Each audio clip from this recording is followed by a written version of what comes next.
चंदन ने पंडित रामफल से थोड़ी पूजा विधि, हवन वगैरह की विद्या सीखी और एक दिन पंडित रामफल से बोला, पंडित जी बहुत हो गया।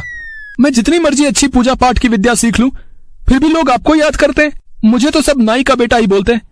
यहाँ रहकर तो मेरा कुछ नहीं होने वाला। मैं अब दूसरे गांव जा रहा हूँ, वहीं रहकर पूजा पाठ का कार्य करूंगा।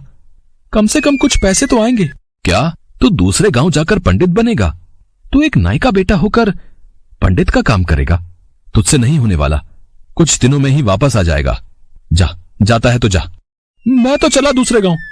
अब कुछ ना कुछ मुझे सोचना ही होगा ताकि धनराशि बराबर आती रहे। थक गया हूं, कुछ देर कहीं पर रुककर आराम कर लेता हूं। इस भेष में तो कोई भी मुझे 2 घड़ी भी नहीं रुकने दे। मुझे कोई तरकीब लगानी होगी। चंदन एक पंडित का भेष बनाकर घर का द्वार खटखटाता है। बड़ी दूर से आया हूं, क्या मैं कुछ देर आपके घर में विश्राम कर सकता हूं? बिल्कुल पंडित जी, आप मेरे घर पधारे मेरा अहोभाग्य है। आइए भीतर आइए, यहाँ विराजिए। मैं आपके लिए कुछ खाने का प्रबंध करता हूँ। जो भी प्रेम पूर्वक खिला दीजिए, मैं सब कुछ खा लेता हूँ। ये लीजिए पंडित जी, भोजन ग्रहण कीजिए। कमला पंडित जी के लिए खीरे का रायता और ले आओ। भोजन तो बहुत स्वादिष्ट है, आनंद आ गया है। कुछ देर बाद व्यक्ति की बहन और जीजाजी अपनी बेटी के साथ आ जाते हैं। ये बहुत पहुंचे हुए पंडित हैं, आज ही हमारे गांव आए हैं। भैया जरा इधर आओ। क्या हुआ बहन? देखने में पंडित जी बड़े सुलझे हुए इंसान लग रहे हैं। क्यों ना हम अपनी विमला के लिए इनसे बात करें। हमारी विमला के काले रंग की वजह से कोई भी शादी के लिए हाँ नहीं करता। अगर ये मान जाते हैं तो हमारी लड़की का घर बस जाएगा। भैया तुम बात करके देखो। कोशिश करता हूँ, बाकी तो उनके स्वभाव पर निर्भर करता है कि मानेंगे या नहीं। पंडित जी, ये मेरी भांजी विमला है। कोई भी इसके रंग की वजह से इससे विवाह करने को तैयार नहीं होता। यदि आप, वो मैं सोच रहा था कि आप एक महान पंडित दिखाई पड़ते हैं। यदि आप मेरी भांजी के साथ विवाह कर लें तो हमारे ऊपर बड़ा उपकार होगा। वैसे तो मुझे कोई ऐतराज नहीं है, पर मैं ये शादी कैसे कर सकता हूँ? मेरा तो कोई घर न ठिकाना है। विवाह के पश्चात मैं आपकी भांजी को कहाँ रखूंगा? उसकी चिंता आप मत कीजिए। मेरा 2 मंजिला घर है। विमला मेरी इकलौती संतान है। हमारे बाद सब कुछ इसका ही है। लगता है तरकीब काम कर गई। ठीक है, मैं विवाह के लिए तैयार हूँ।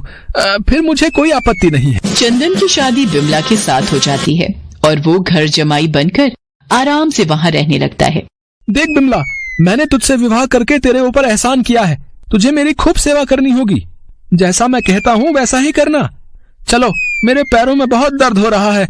मेरे पैर दबाओ। जरा सी भी मेरी सेवा में चूक हुई तो मुझे दूसरा विवाह करते देर नहीं लगेगी। मुझ जैसे नामी पंडित से कोई भी उच्च घराना अपनी कन्या का विवाह कर देगा। और फिर चंदन एक नामी पंडित बनकर गांव वालों को ऐसे ही बेवकूफ बनाने लगा। एक दिन, पंडित जी, पता नहीं मेरे हाथों कल रात में अनर्थ हो गया। कल रात में जब सोया हुआ था, नींद में मेरा पैर माँ लक्ष्मी के मंदिर की तरफ चला गया और मंदिर में रखा कलश नीचे गिर गया।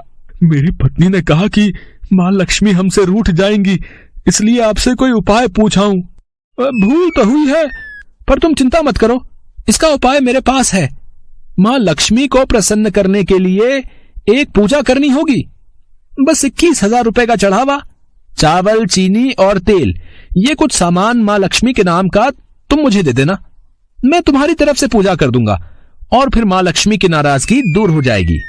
ठीक है पंडित जी, मैं व्यवस्था करता हूँ। लगता है तीर सीधा निशाने पर लगा है। चंदन नाई अपनी चतुराई से रोजाना कोई न कोई मुर्गा फांसी लेता था। एक दिन चंदन जब घर की ओर आ रहा था। यहाँ इतनी लंबी लाइन क्यों लगी है? क्या बात है भाई, यहाँ भीड़ क्यों है? बहुत पहुंचे हुए कोई ज्योतिषी हैं जो हाथों की रेखाएं देखकर बता देते हैं आपकी किस्मत के बारे में। अच्छा, ये बात है। क्यों ना मैं भी अपना हाथ इस ज्योतिषी को दिखा दूं। वैसे हर्षी क्या है? आचार्य जी, जरा मेरा हाथ देखकर बताइए कि मेरी रेखाओं में क्या लिखा है। तुम्हारे हाथ की रेखाएं तो बहुत अच्छी हैं, जैसे तुम्हारा भाग्य पूरी तरह से तुम्हारा साथ दे रहा हो। मैंने तुम्हें कहीं देखा है। तुम्हारा चेहरा कुछ जाना पहचाना सा लग रहा है। हाँ, याद आया, तुम तो वीरपुर गांव के चंदन नाई हो ना? मैंने तुम्हें वहीं किसी की हजामत बनाते हुए देखा था। अरे आचार्य जी धीरे बोलिए, धीरे, तेज मत बोलिए। यहाँ पर मुझे कोई नहीं जानता। यहाँ पर सब मुझे एक नामी पंडित समझते हैं। हाँ, आप अपना मुंह बंद रखिए, बदले में मैं आपको 50 रुपए दूंगा। बस 50 रुपए? ये तो बहुत कम है। ठीक है, ये लो 100 रुपए। अब आप अपना मुंह बंद रखो, किसी से कुछ मत कहना। चंदन ज्योतिष को 100 रुपए देकर घर आ जाता है। उधर विमला अपनी माँ के साथ उस ज्योतिष के पास हाथ दिखाने जाती है। आचार्य जी, ये मेरी बेटी विमला है। इसका पति इसे बिल्कुल भी प्यार नहीं करता, कुछ उपाय बताइए। क्या नाम है तुम्हारे पति का? जी, मेरे पति का नाम चंदन शर्मा है। वो इस गांव के माने हुए पंडित हैं। अच्छा, चंदन शर्मा। समझो काम हो गया। मैं तुम्हें एक ऐसा मंत्र बताऊंगा जिसको पढ़ने के बाद तुम्हारा पति तुम्हारी ओर खींचा चला आएगा। बस हाथ में एक उस्तरा लेकर ये मंत्र बोल देना, तुम्हारा पति तुम्हारे बस में हो जाएगा। एक ही बार में भीगी बिल्ली बन जाएगा। ज्योतिषाचार्य विमला के कानों में कोई मंत्र बताता है, जिसे सुनकर विमला बहुत खुश होती है और घर आ जाती है। हाँ ब्राह्मण की बेटी, जा मेरे लिए पानी लेकर आ और गरम गरम पूरी और आलू की सब्जी भी बना। मुझे बहुत भूख लगी है। अभी लाई जी। क्या कर रही हो? ये क्या है?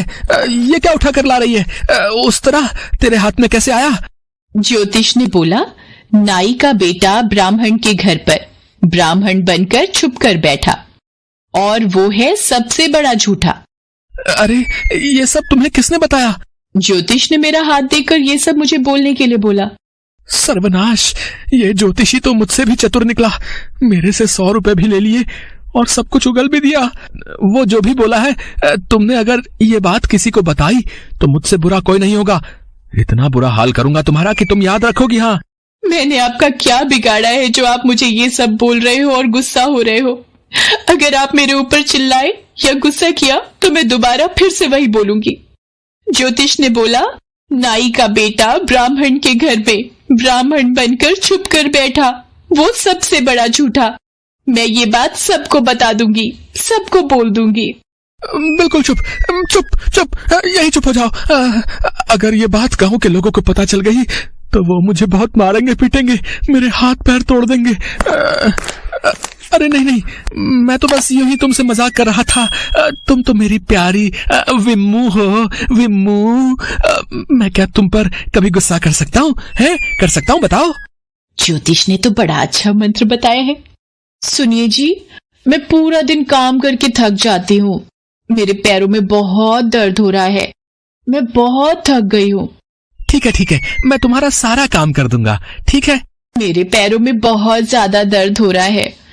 पैर बहुत दुख रहे हैं। आप मेरे पैर दबा दीजिए ना। बस इतनी सी बात। लाओ लाओ, मैं तुम्हारे पैर दबा देता हूँ विम्मू। हाँ, थोड़ा अच्छे से प्यार से दबाइए। मेरी एड़ियों में भी बहुत दर्द है। ये मंत्र तो वाकई में बहुत ही चमत्कारी है। भला हो उस ज्योतिष का, उसने तो मुझे कमाल का मंत्र बता दिया। पर इस मंत्र का मतलब क्या है? ऐसा क्या है इस मंत्र में जो ये एक ही बार में काबू में आ गए? विमला और उसके माता पिता ज्योतिष के बताए मंत्र को अभी तक समझ नहीं पाए थे, पर कुल मिलाकर तीनों खुश थे।